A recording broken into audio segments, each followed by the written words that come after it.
tao, yan, yung memory niya ha. At subukan natin yung memory niya. Anong taon kayo pinanganak? Anong taon? 19? Ay, pinanganak ako September 20, 1932. Nandito ngayon ang ating si Nanay Chuping. It's magna 94 years old na siya ngayon. Ngayon, ano po yung masasabi nyo diyan sa mga hawak niyo na yung barley tsaka yung mangustinino gato?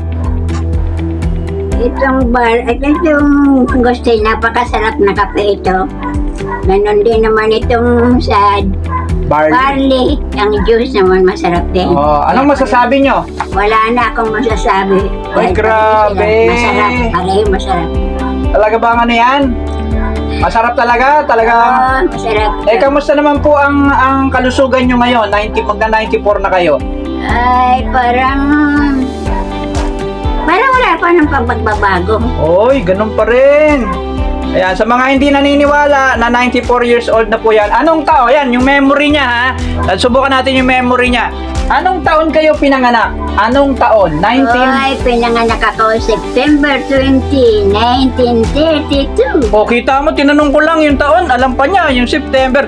O, ano yung birthday ng tatay? Ay, ang birthday, April 20, 1931. Oo, kita nyo yung memory niya. Sa 94 na siya pero kabisado pa. Dahil yan sa barley at saka mangustin. Mangustin. O yan. Totoo ba yan? Dati hirap kayo makatulog dati? Na? Dati hirap kayo makatulog? Inaabot na kayo ng madaling araw bago makatulog dati? Totoo ba yan? Ay, oo naman. O, pero ngayon? Ay, maaga na ako ng katulog. Oh, yan po ha. So yan, patunay lang po yan. O yan, nanay ko na si Nanay Chuping, hindi po nagsisinungaling yan, okay?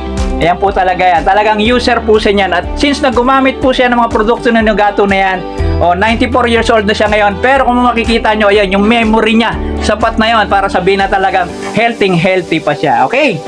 Sige. Wala kayong sasabihin bago tayo paalam? Ako, na-dialis itong masarap itong mas gusto niya kape. Ganon din naman itong juice ng barley. Okay, thank you very much. So, bye-bye po. Bye-bye sa lahat dyan. Sa mga gustong umabot din ng edad ng katulad ng Nanay Chuping. Ayan, na healthy at malakas pa, pati memory. Huwag na po kayo magdalawang isip. Subukan nyo po ito, mga produkto na ito.